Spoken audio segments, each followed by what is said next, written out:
de un perito de lista o de asesoría pericial. ¿Me explico? Entonces, es útil para el juzgado, sobre todo cuando la materia es compleja, porque para algo vamos al perito porque necesitamos conocimiento sobre ingeniería, sobre medicina, sobre contabilidad. Entonces, si dentro de ese marco nosotros como juzgado no comprendemos algún punto, por supuesto que es muy útil llamar a estos consultores. Yo quiero decirles que desde nuestro juzgado, antes de que exista esta figura del consultor, hemos llamado telefónicamente a peritos de asesoría pericial, porque ahí sí gozamos de secreto profesional y de imparcialidad en el asesoramiento. Yo quería comentarles hoy, porque viene al caso, lo estuve comentando hoy con gente de mi juzgado incluso, un fallo que me enteré hoy de casualidad, porque vieron que esto de la pandemia y las notificaciones electrónicas, yo no sabía que había quedado firme una sentencia en Cámara, que sacamos en el juzgado, que tiene que ver con una audiencia, con una medida para mejor proveer, con un perito que aclaró, y hoy me di cuenta de que la Cámara confirmó la sentencia. Así que cuando ustedes quieran o lo consideren conveniente, me gustaría transmitirles a ustedes este caso, porque creo que es muy ilustrativo acerca de cuestiones que se nos presentan en un juzgado o se presentan en un estudio jurídico, ¿no? Sobre todo se presentan porque, por ejemplo, asumo la dificultad que existe para interpretar y comprender un texto médico, por ejemplo. Y esa dificultad que podemos tener desde el juzgado para interpretarlo de acuerdo a las constancias de la causa y ponderar eventualmente un porcentual de incapacidad, pueden tenerla también los abogados para cuestionar ese dictamen o para presentar una impugnación al dictamen. Otra cuestión que se presenta: ¿qué pasa normalmente cuando el perito, para médico, en este caso seguimos hablando del médico, para realizar su dictamen, por ejemplo, le pide estudios al actor, ¿no? Que el estudio se los hace en un hospital privado. Fíjense que de la suerte del estudio depende derechamente la conclusión de la pericia. ¿Cabe exigirle al actor desde el juzgado o como contraparte que se haga los estudios en un hospital público? ¿O nos conformamos con los estudios que se hace a través de su obra social en un nosocomio privado? ¿Puede la contraria desconocer los estudios que acompaña la parte, repito, sobre los que se va a basar el experto para dictaminar? A ver, voy a darles un ejemplo claro. El estudio dice que el actor tiene el colesterol elevadísimo, pues el perito médico derechamente va a decir que el actor tiene dislipemia. Y eso es un factor incapacitante, son puntos de incapacidad. Como juzgado, ¿cabe exigirle que el análisis sea hecho en un hospital público que supone imparcialidad, no haber pagado, todo lo que yo hoy les conté de la asesoría pericial? ¿Puede la contraparte oponerse a esos estudios agregados? Si fuera de un hospital público, indudablemente que no, porque hay que redarguirlo de falso. Por ejemplo, ¿qué pasa si la pericia en sus resultados vuelca casi dogmáticamente los resultados, digamos, las conclusiones en los estudios, pero no adecúa eso a la situación de la persona? Porque, por ejemplo, no es lo mismo una incapacidad en la mano derecha, por ejemplo, para alguien que trabaja como modelo, para alguien que es pintor, para alguien que es abogado o para alguien que es un contratista de obra. ¿Me explico?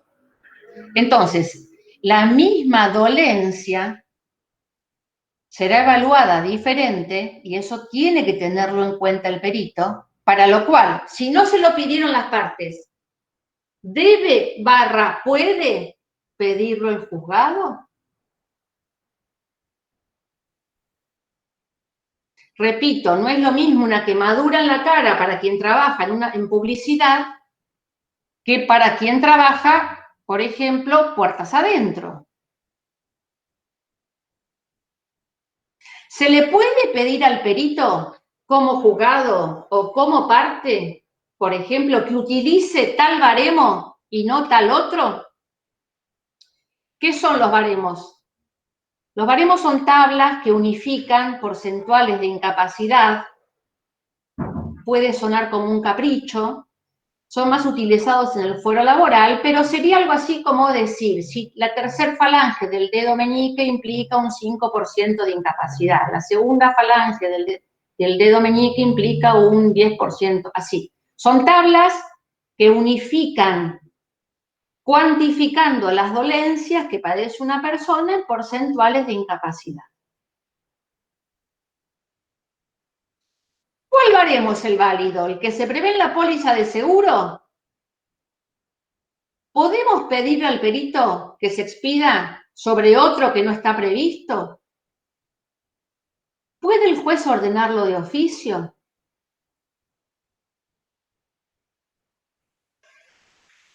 Preguntas. Preguntas que quiero que nos lleven a pensar. Uno dice, prueba pericial, se presenta, traslado a las partes se manifiestan y se terminó. Hay un montón de cosas interesantes vinculadas con la prueba pericial, que son para preguntarnos y cuestionarnos, y que se nos presentan también a diario. Por ejemplo, otra situación. ¿Quién es el dueño de decir cuándo una prueba es pertinente o no? Vale decir, en demanda se dice que el actor de un accidente de tránsito se quebró la pierna derecha, por ejemplo. Acompaña fotos certificadas por escribano de cómo tenía la pierna el día del accidente y cómo le quedó después al momento de iniciar la demanda, por ejemplo. Y a la hora de pedir pericias, pide médico traumatólogo, sin lugar a dudas, por ejemplo, médico laboralista y médico especialista en estética. ¿Hasta dónde llega el derecho a la amplitud probatoria para proveerle las 3 especialidades? Y como contracara, el juez puede decirle en función de su ojo de juez, no como médico, mirando las fotos certificadas, acá no hay daño estético, yo el perito estético, especialista en cirugía plástica y reparadora y estética, no se lo sorteo directamente. Por ejemplo, si la persona es jubilada, y en este mismo ejemplo, ¿puede el juez decirle, ¿para qué querés un médico laboralista si vos ya no estás trabajando más? ¿Qué incapacidad pretendés que se te dé a los fines laborativos si estás jubilado? ¿Puede hacer eso el juez? ¿Debe hacerlo? ¿Puede objetarlo la contraparte? Esto es pertinencia de la prueba. Tema interesante. Tema interesante. Paula, ¿Qué pasa? Sin duda es más fácil, ya estamos, sin duda es más fácil proveer todo lo que ofrecen. Lo que pasa es que así los juicios se hacen eternos. Y es la realidad. Sí, decime, Rocío. justamente con este tema que estabas introduciendo, una de las preguntas por ahí que habíamos recabado era la cuestión de en qué momento el juez puede depurar esa prueba, bajo qué normativas, si son las facultades ordenatorias, instructorias del juez, si sería en el marco de una audiencia, sería por escrito. Mira, digamos, hasta qué punto llegan. Sí. Varias preguntas que pueden tener también varias respuestas. En primer momento, te digo que el Código Procesal te autoriza, porque el 362 te habla de pruebas innecesaria o superflua. Claro, que para quien lo ofrece nunca va a ser superflua. Empezamos por ahí. El poder de decisión sin duda lo tiene el juez, ¿no? Eventualmente, el cuestionamiento de esa denegatoria podrá ser replanteado en la alzada en la oportunidad del 255. Vos dejás manifestada tu disconformidad y cuando apeles de la sentencia definitiva, le dirás a la Cámara: el juzgado de primera instancia no me sorteó perito laboralista por tal motivo, me quejo ante la Cámara y veré qué me dice la Cámara. Prueba innecesaria o superflua, artículo 362. Por otro lado, está en juego el derecho al debido proceso, que es lo que incluye, entre otras manifestaciones, a producir prueba. ¿Cuál es la solución? Como siempre decimos, acá no es 2 más 2, 4. Habrá que ver en el caso concreto. Ante la duda, la prueba se provee.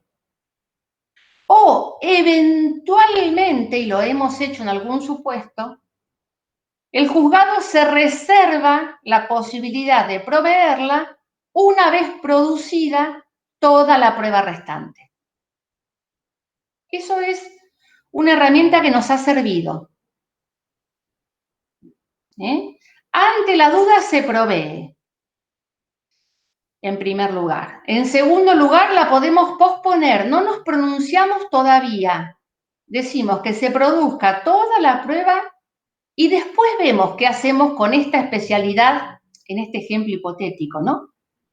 Después vemos qué hacemos con esta especialidad que está dudosa, por ejemplo. Porque, ¿qué pasa, Rocío? A ver, hay que hacer un anticipo para gastos, hay que depositarlo. Y acá empiezan las dificultades. Ahí empiezan a decir: yo no la pedí, yo no la creo necesaria, yo tengo beneficio de liquidar sin gastos, entonces hay que ir a asesoría pericial. No quiero asesoría, quiero perito de lista. ¿Sí? Entonces, como norma también, cada juzgado tiene la suya y será válida. Nosotros trabajamos como norma con peritos de lista, aún sabiendo las desventajas de este sistema. ¿Qué pasó? Y viene al caso contarles este ejemplo que traigo hoy del juzgado. Después te contesto cuándo lo hacemos, porque no me olvidé, ¿eh? Y si me olvidé, volvímelo a preguntar. Perfecto. Pero les quiero comentar este caso en el que ordenamos sorteo de perito de lista, el perito de lista se expidió, la parte impugnó la pericia y en base a la solidez de la impugnación, porque acá el abogado realmente fue contundente, y hago un paréntesis, es importante que el abogado de la matrícula argumente sólidamente las cuestiones, no corte y pegue, corte y pegue, corte y pegue, porque se hace muy difícil trabajar. Acá la impugnación del perito, la impugnación de la parte al dictamen pericial me llamó la atención. Me llamó la atención. ¿Qué pasó? Era un juicio que hacía un particular por un seguro de vida e incapacidad contra la Caja de Seguros. Para los que no están en tribunales, les cuento que son juicios que entran prácticamente en serie. A los dependientes del Estado, el Estado les contrata un seguro por incapacidad y de vida. Se conviene entre el ente empleador, que es el Ministerio de Salud o el Ministerio de Seguridad, y la compañía aseguradora, que si la persona tiene más de un 66% de incapacidad, al jubilarse le pagan el seguro. Perfecto. Viene una persona, dice que la compañía aseguradora en sede administrativa no le reconoció ese porcentual, inicia el juicio. Sorteamos perito de lista. El perito de lista revisa a la persona, le pide estudios y llega a la conclusión de que la persona padece de un 79% de incapacidad. ¿Me siguen? Bien. La parte demandada impugna. Le damos traslado, el perito insiste y ratifica en un todo su dictamen. La parte demandada vuelve a impugnar, téngase presente para su oportunidad, ¿no? Como suele suceder cuando hay más de una impugnación. Llamamos autos para sentencia inmediatamente después, porque el juicio se dirime con una pericia mecánica, con una pericia médica, en este caso en particular. Me pongo a analizar la demanda, la contestación, veo la pericia.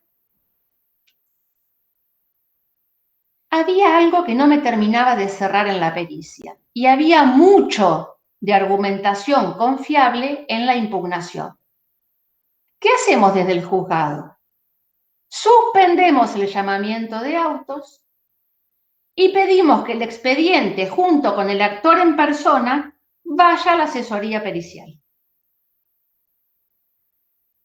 El actor en persona, con sus estudios, va a la asesoría pericial y el resultado del análisis, del examen físico, arroja un 44% de incapacidad.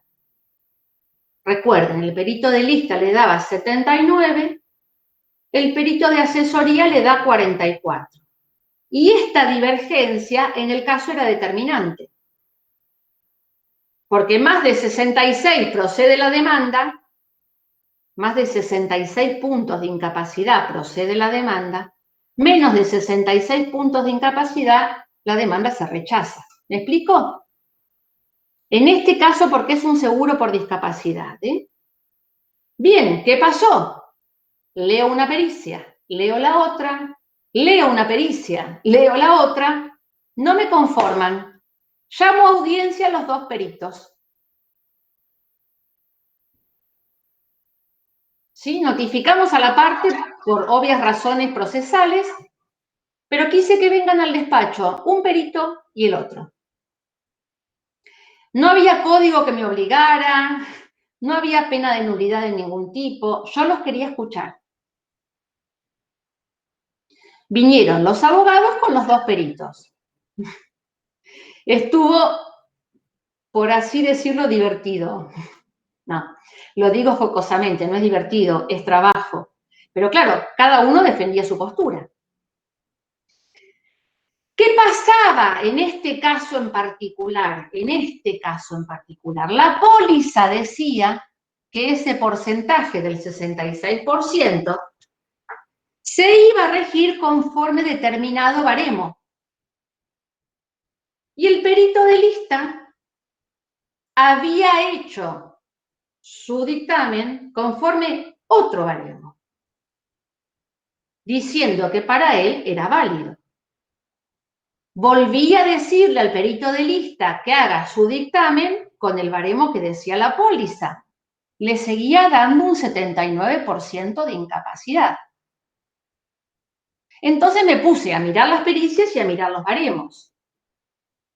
Claro, primero, los baremos no es un 10% inamovible. Supónganse, la miopía es entre un 5 y un 15%. La artrosis de cadera es entre un 7 y un 14%.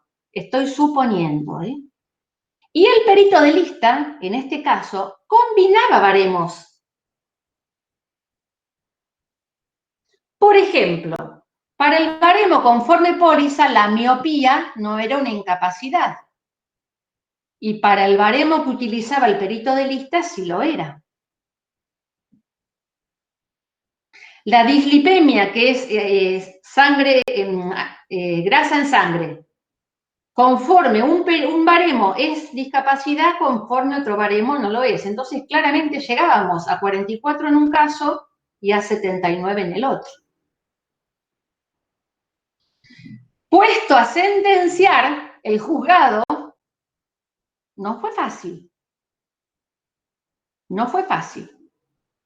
Brindé las razones en sentencias por la cual me parecía más confiable, más sólida, con mejor argumentación, la pericia que emitió asesoría pericial y dando por cierto el porcentual de un 44%, es que finalmente el juzgado terminó rechazando la demanda.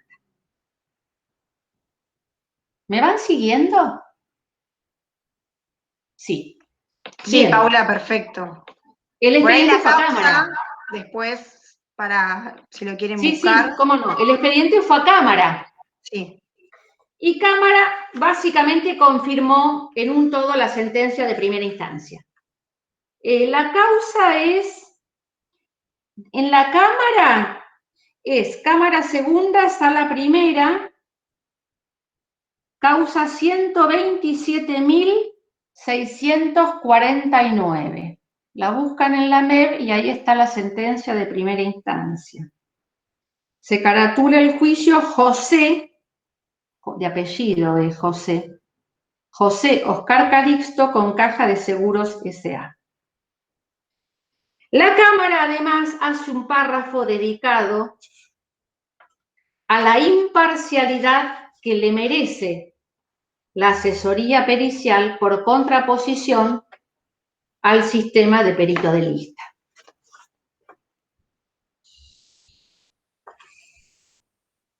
Pueden ver en la MEB la sentencia de primera instancia y la de Cámara. Trae también un tema de gratuidad y consumo que confirma también lo resuelto en primera instancia, pero no es del caso. Si quieren lo hablamos en otro momento porque es muy interesante, pero nos vamos de tema.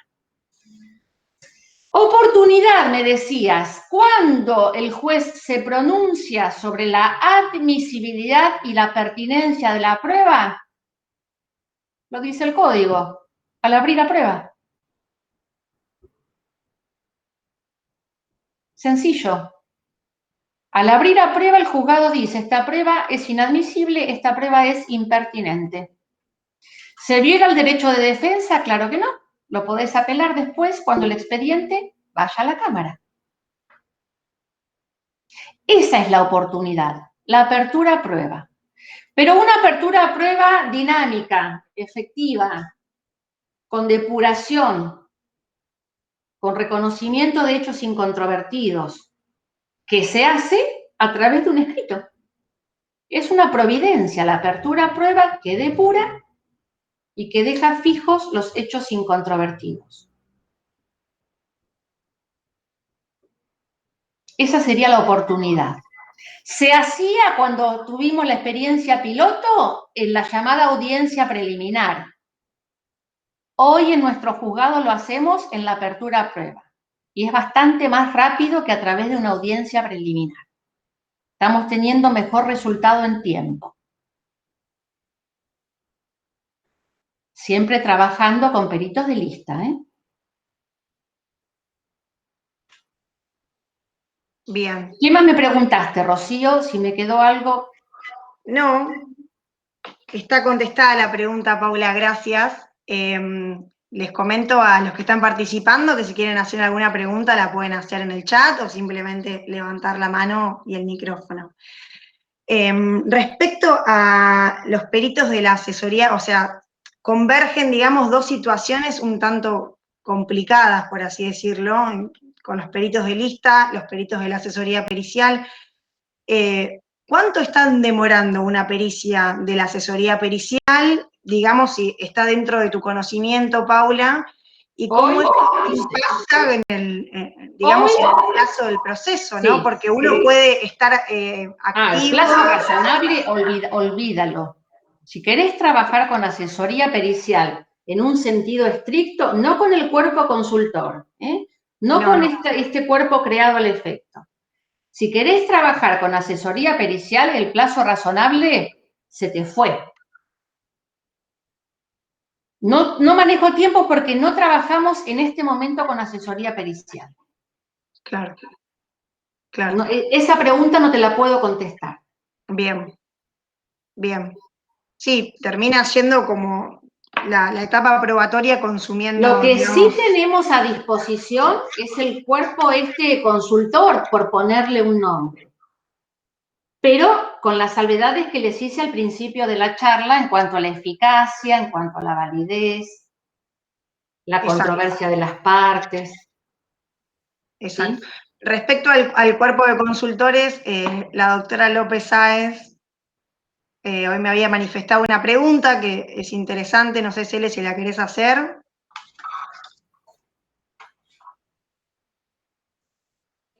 Hola, no solamente Sí, era con respecto al valor probatorio que puede tener el dictamen que emite este cuerpo de consultores, sí. porque igual creo que en parte la respondió Paula.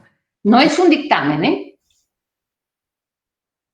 Nos lo dijo a nosotros la propia Corte cuando nos reunimos con los peritos. No suplanta al dictamen. Prueba. Solo por acuerdo de partes podrá ser tomado como un dictamen. Pero si alguien objeta esa información, la sentencia no puede fundarse en esa información. Otro tema, ¿se agrega o no se agrega al expediente? ¿Es por escrito o es verbal? ¿Se hace una presentación electrónica? ¿Queda en reserva para el juzgado? Es muy difícil para el juzgado decir una conclusión sin mostrarle a las partes el razonamiento del médico que permitió arribar a dicha conclusión. Eso llevaría a pensar a que el informe debería adjuntarse.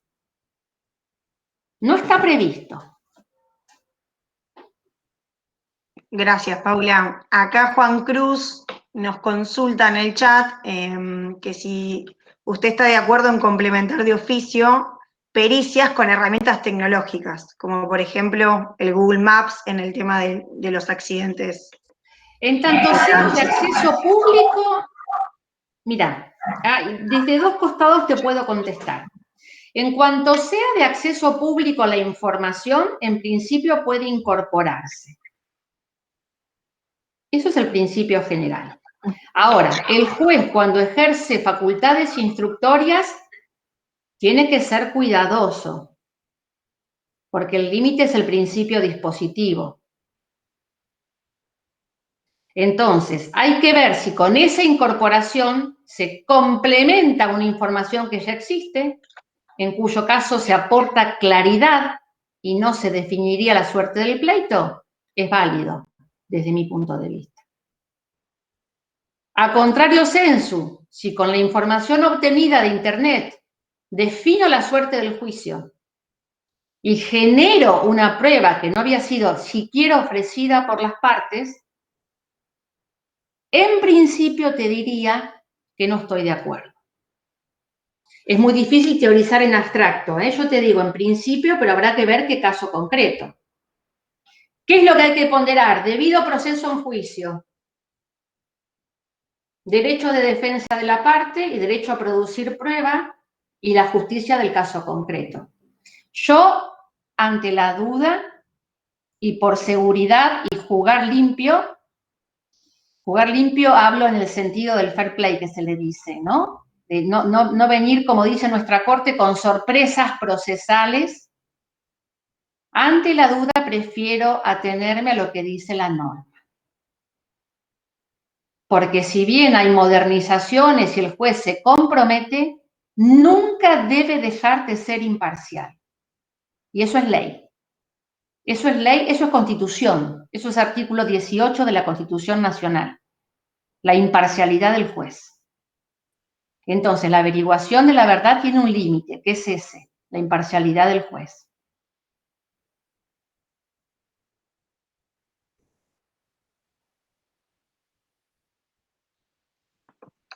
Bien, Juan Cruz está evacuada, ¿no? Bien. Julio, me decían que levantó la mano, si quiere levantar el micrófono o escribirla en el chat como te sea más No, está cómodo. bien, hago la pregunta. Hola, Paula, ¿cómo estás? Dale. Mi pregunta era la Hola. siguiente.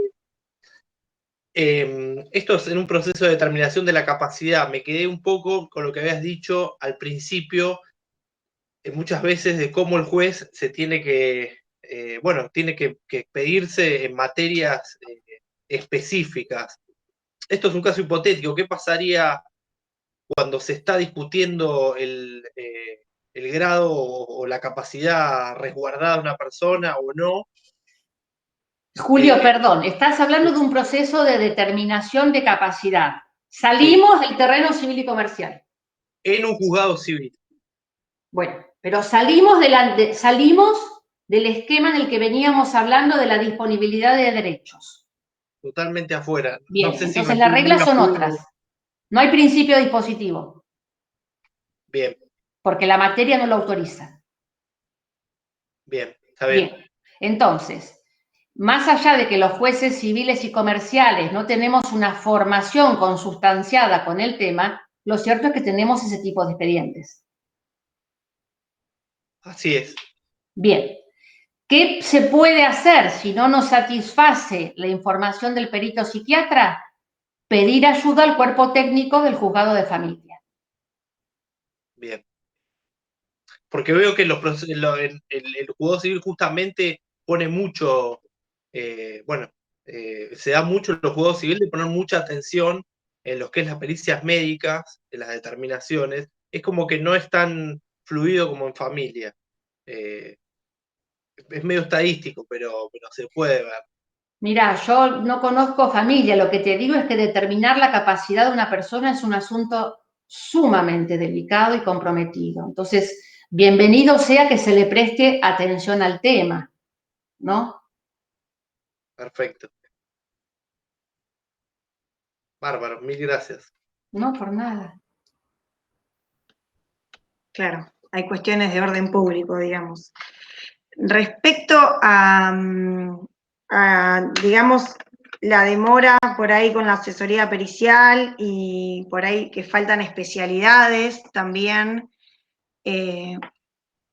¿tenés alguna solución pensada o algo que vos digas, bueno, en estas circunstancias se puede trabajar, se puede aceitar? Realmente está comprobado que es una de las, que lo que más consume de tiempo del proceso es la etapa probatoria y también, como Sí. decías al principio, es determinante a los fines de crear la convicción y de poder dictar una sentencia justa e imparcial.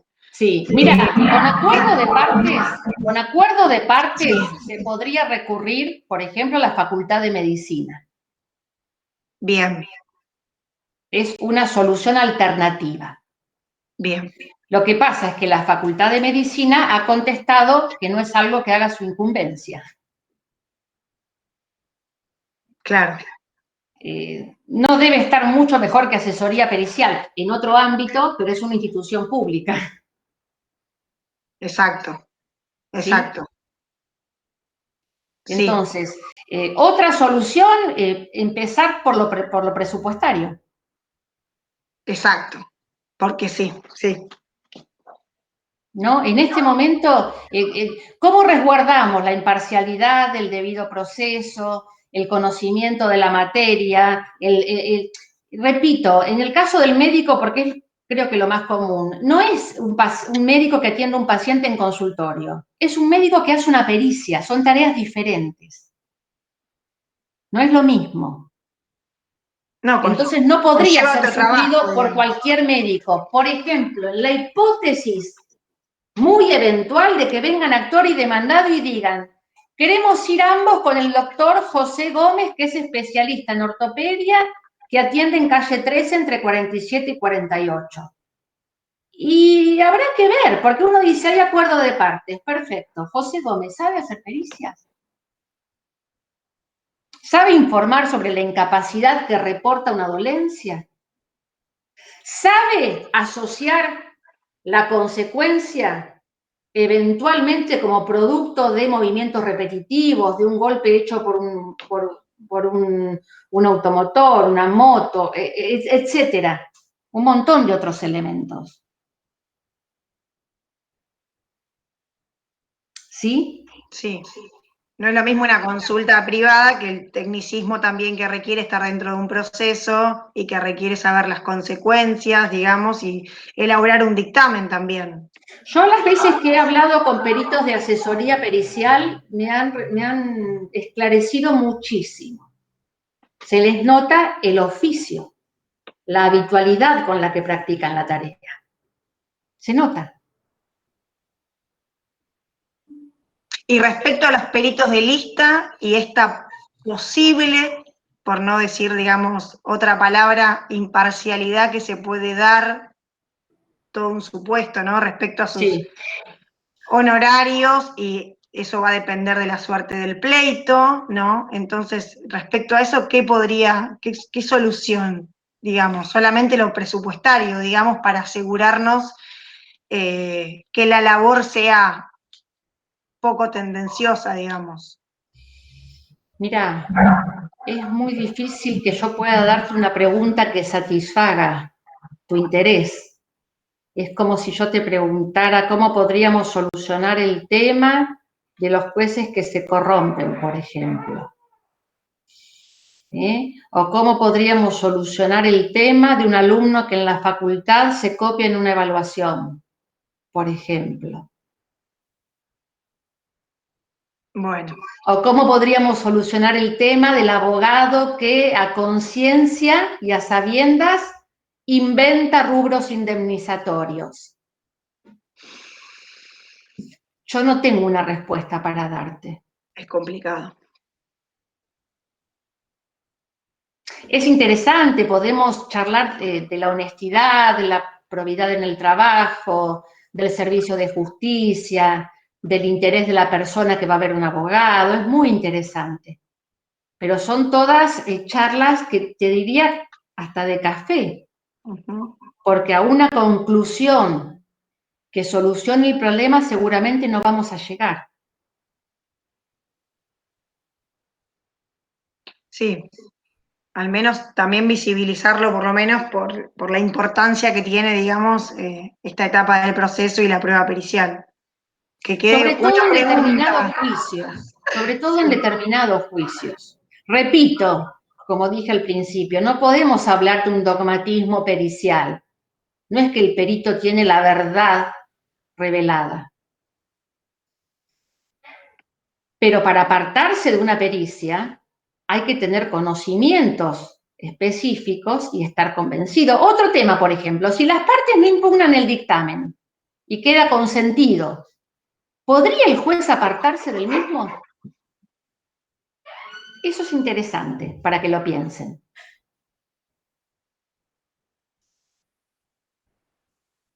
¿Podría no convencerlo al juez?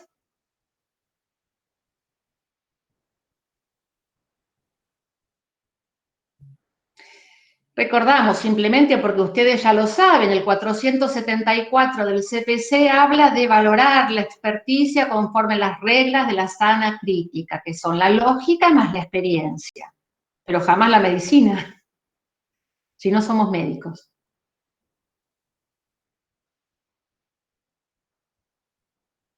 ¿Sí? Clarísimo. Bueno, tenemos otra pregunta. Si quieren, los que tienen alguna consulta me escriben en el chat porque no los puedo ver a todos y no quiero dejar a nadie afuera para que participe. De Juan Cruz también, que dice, en procesos de accidentes de tránsito con lesiones o muerte, ¿cómo aconseja dirimir discrepancias de pericias entre dictámenes de sede penal y civil?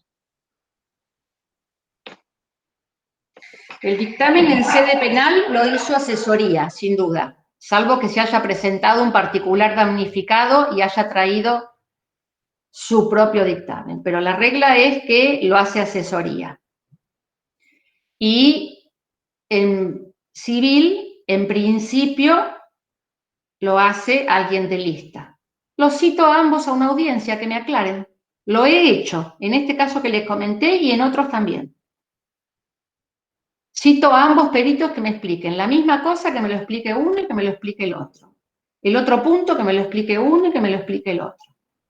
Y lo he hecho sin sanción de nulidad y sin audiencia impuesta por el código. Y yo ahí me doy cuenta. Claro, después es trabajo para sentenciar, ¿no? Porque hay que explicar el por qué sí y por qué no en un caso y en el otro. Pero bueno, la sentencia se firma cuando el juzgado está convencido. Perfecto, Paula. Bueno, una última pregunta, si les parece justo, de Daniela Piombo. No sé, Dani, si querés abrir el micrófono, ya estamos llegando a las 7 de la tarde. Sí, ahí te escucho. Sí, perfecto. Creo que perfecto, tu micrófono hace un poco de eco. Bueno, muchas gracias. No, más que nada, Paula, quería hacerte una consulta en relación por ahí a lo que es el estándar de la prueba pericial, si ustedes han juzgado o en general en la justicia civil utilizan algún estándar probatorio. Hay uno, bueno, muy famoso que es el de Dauber versus Pharmacy, que es de Estados Unidos, de la Corte, como sé que se usa mucho allá para lo que es delimitar lo que es por ahí junk science, que es lo que sería la ciencia basura, por así decirlo, o la pseudociencia. Y no sé si acá ustedes, cuando tienen esta posibilidad de evaluar los dictámenes, pueden también ustedes, en base a si no sigue un determinado método científico o las pautas, bueno, el fallo es muy interesante, es bastante conocido, Sí. donde da cada uno de los incisos por los cuales se puede dar algún tipo de confiabilidad a esta pericia. Quería saber en particular ustedes si aplican algún estándar específico o bueno, sé que son muchos requisitos que hay que cumplir, bueno, pero me parece un estándar muy, conozco de muy lo que interesante. hablas, porque lo leí. Conozco de lo que hablas Bien, porque sí, lo por ahí leí. para el resto, pues no quería, yo lo tuve que leer a raíz también de, bueno, de unos estudios y es muy interesante, se puede leer Dauber versus Pharmacy, pero bueno, más que nada, ¿qué opinión tendrías? Y bueno, Conozco lo que decís. ¿Sabés qué regla utilizo? La que me impone la ley, que es la sana crítica. Es la lógica y la experiencia. Desde la lógica tiene que ser convincente el perito. Y a su vez, su discurso, al ser criticado, tiene que poder llegar a una conclusión válida. Analizo la información desde la lógica de la sana crítica y en función de eso es que resuelvo. No es poco la sana crítica, ¿eh? Uno está acostumbrado a utilizarlo como expresión y a decir es lógica más experiencia. Pero lean, por ejemplo, a Ibáñez Frocham lo que dice de la sana crítica, es muy interesante. Lean lo que dice más que nada, porque Ibáñez Frocham es un poco viejo, lean a Davis Echandía en el compendio de la prueba judicial cuando habla de sana crítica. Es un montón. Y para mí es suficiente.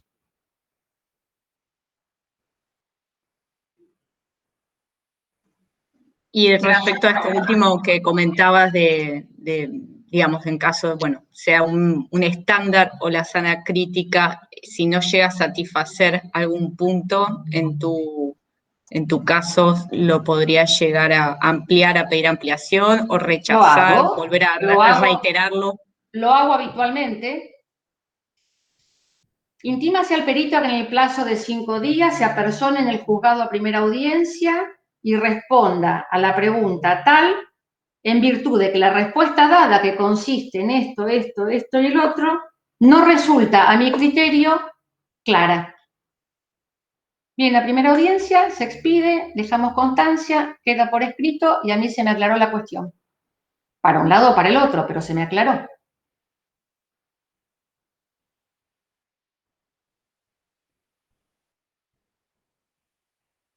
Sin mayor formalidad, ¿no? Es cierto que a veces lo rodeamos de formalidad y citamos a las partes para que brinde explicaciones. O a veces las hace por escritos también, depende del caso. Lo hemos hecho con un pizarrón que traemos a la sala del juzgado para que explique. Bien. Esos estándares objetivos están buenos, son válidos, pero en el caso concreto, la sana crítica bien ejercida y a conciencia alcanza y sobra, desde mi punto de vista.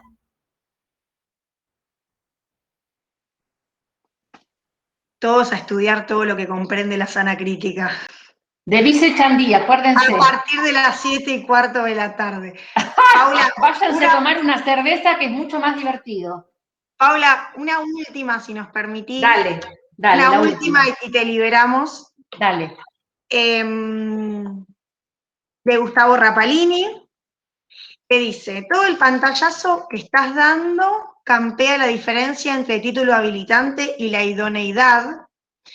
en un tópico. Por ejemplo, para un peritaje en una obra en construcción, un arquitecto tiene lógicamente un título habilitante, pero no suelen tener, muchas veces, experiencia concreta de estar personalmente en las obras, y quizás un maestro mayor de obras puede resultar más idóneo.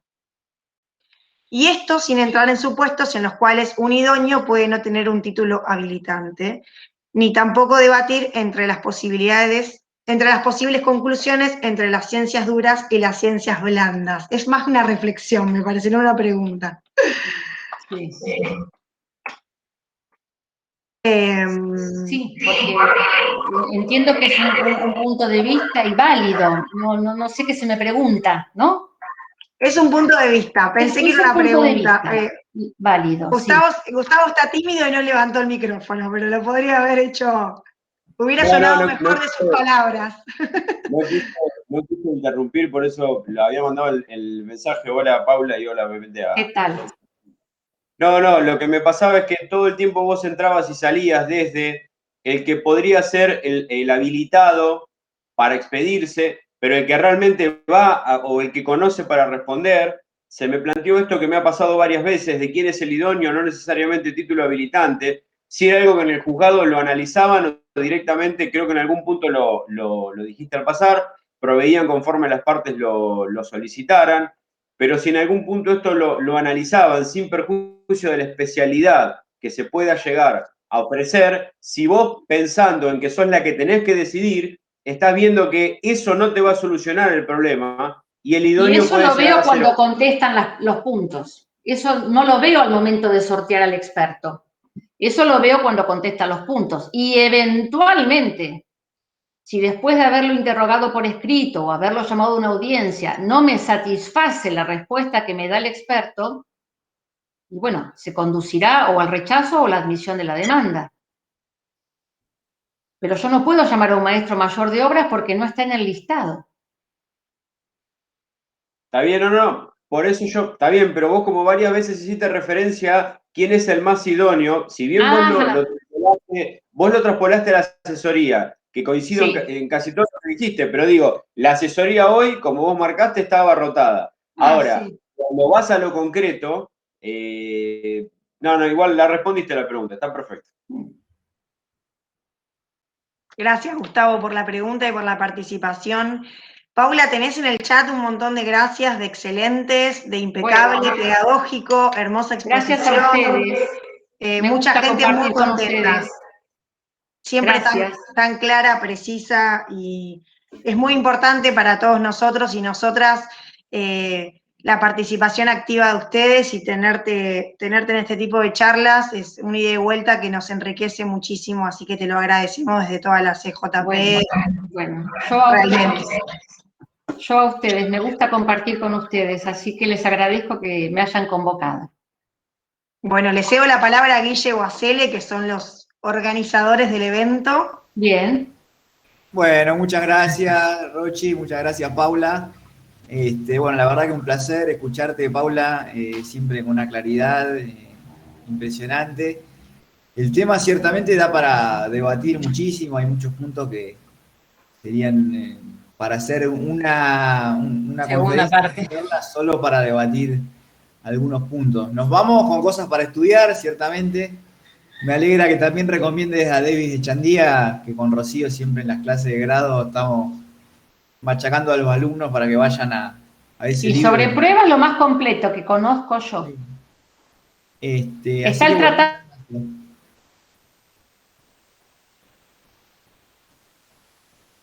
Ahí. Cortó. Ahí está. No, se escucha. No, te escuchamos bien, Paula. Se pixeló, me parece. Ay. Bueno. No sé si nos están escuchando. Yo más que nada quería agradecerle porque realmente cada vez que necesitamos de escucharlas, ahí está. Ahí te escuchamos, Paula. Sí. No, nada, te decía que muchas gracias por estar siempre, que organizamos alguna actividad participando con nosotros y compartiendo estos momentos que para nosotros realmente son necesarios, sobre todo estos tópicos que son hasta transversales a todas las materias. Nada, sintetizando, agradecerte. Bueno, chicos, los dejo. Gracias por haberme convocado, ¿eh? Gracias, Paula. Bueno, gracias a todos y a Chau. todas por estar. La jornada de hoy la grabamos, seguramente después a través de las redes de la CJP se va a publicar por los que quisieran verla de vuelta o por aquellos que no pudieron asistir. Así que bueno, un saludo grande a todos, buen fin de semana y nos estamos viendo en el próximo conversatorio que ya es Chau. en abril. Pronto. Chao, gracias. Chao, Hasta luego. Gracias.